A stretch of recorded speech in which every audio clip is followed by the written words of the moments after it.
Hey there, music fans. Welcome back to the Real Music Observer. It's Dave.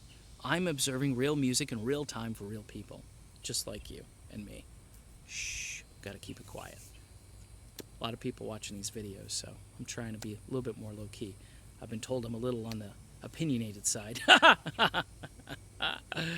Oh man, the Xanax is working. Hey, listen, folks, you know what I was thinking? Remember back in 98 when Steve Perry, or 97, 96, probably, I don't know, around that time period when the hip went out. Remember? He had that bone disease, degenerating hip, and he was supposed to get surgery. If you recall, if you watch the documentary from VH1, Behind the Music, that's the famous one I always talk about, Steve is like, surgery is kind of a big deal. It's kind of a personal decision.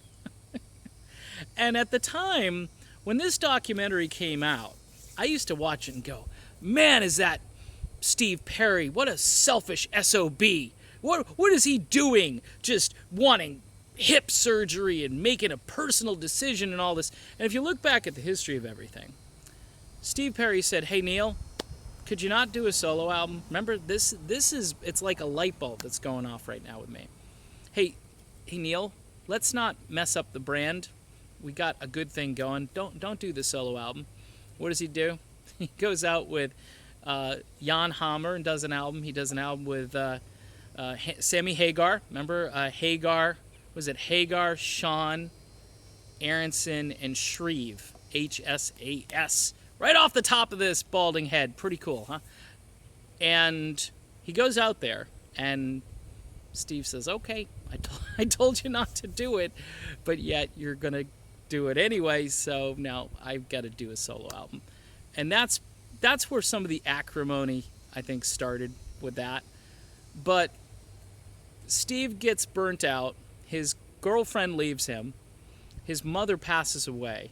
And he's like, I don't even know if I want to do this anymore. Like, has anybody normal not had that situation in their family or in their life where they're just like, you know what, this just, yeah, I get the fame, I get the money, I get all the stuff and all the perks going with it, but my mother just passed, my girlfriend just left me, and I'm burnt to a crisp.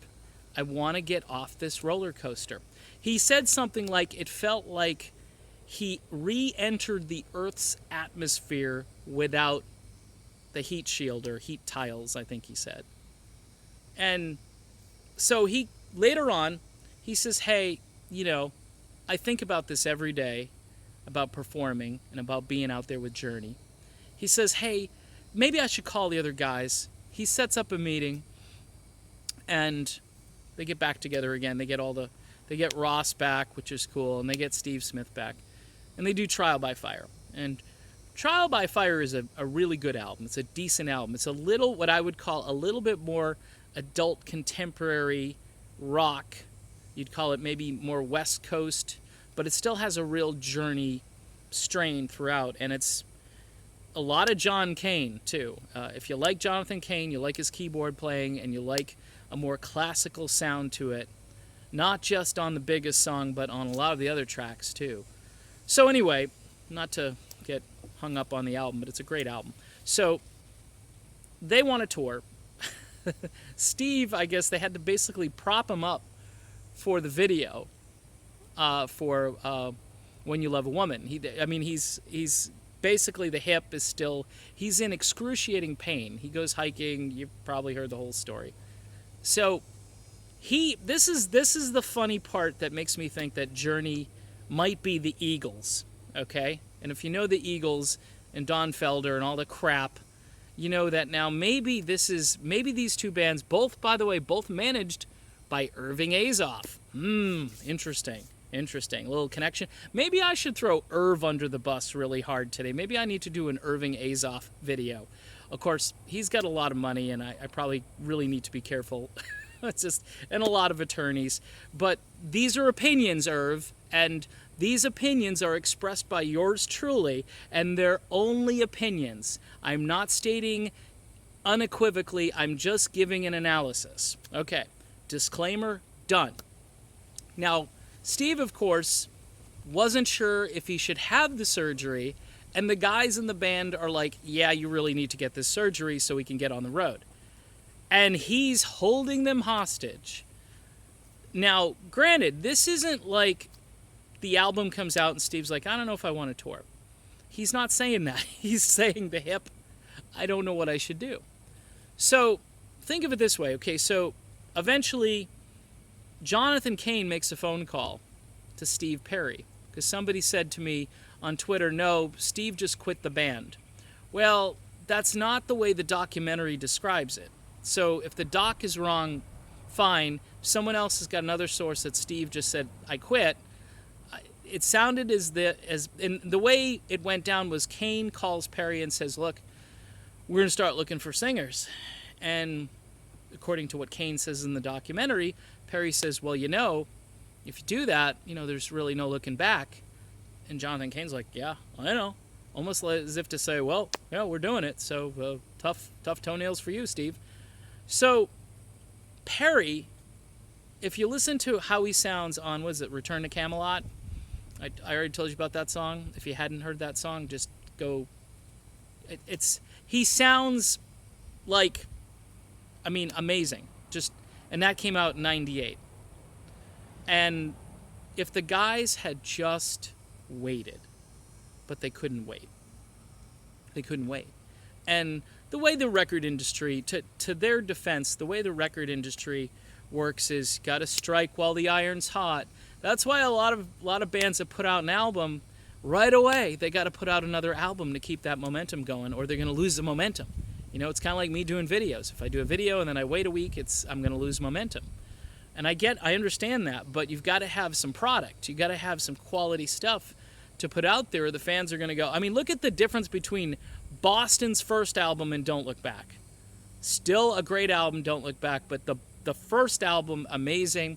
What they did on Don't Look Back is they recycled riffs and they came up with new lyrics, and other than the title track and maybe a couple other tunes, not nearly. It's about 1/3 is still a great album, like I say, and I'd listen to it over just about anything that's out today. But it's an example of just, they weren't ready. They should have waited. Of course, they waited a real long time for Third Stage, but that's another video altogether. So the point is, this band has a history of pushing Steve Perry around. Like, hey, you got to do what we tell you to do. And Steve had the keys to the band. That's why Steve in the documentary says, I never felt like I was really, truly part of this band. And now, you flash forward to all of this stuff happening now, there is a common thread that's running through everything. It's dysfunctionality. And the Eagles were the same way. Don't know how they are right now. Glenn's gone, so I think that changed everything. If Glenn was still here, I believe the dysfunctionality would still be there to some degree. And yes, I still wish they'd have Don Felder play concerts with them. I think more than anything, there's so much water under the bridge, and it's just so old. Just let it go. And what I'm thinking about this latest mini crisis here, although Jonathan Cain today said, no way are we breaking up. I think there's been this level of, I don't know, just chasing whatever that cliche is, like, gotta have the brass ring, whatever I'm trying to think of here. And this band, I think, is kind of run out of gas. Journey is kind of run out of gas. The only way to really refuel this tank, I think, is if Perry made an overture and said, I want back in.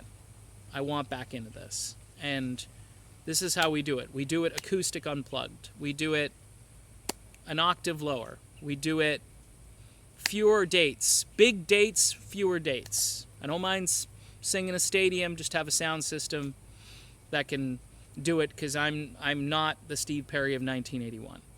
And people will flock to see them. Of course, everybody's ego needs to be in check. It's not going to happen, though. Because Steve knew. That's why Steve said to Jonathan Cain, if you do this, there's no going back.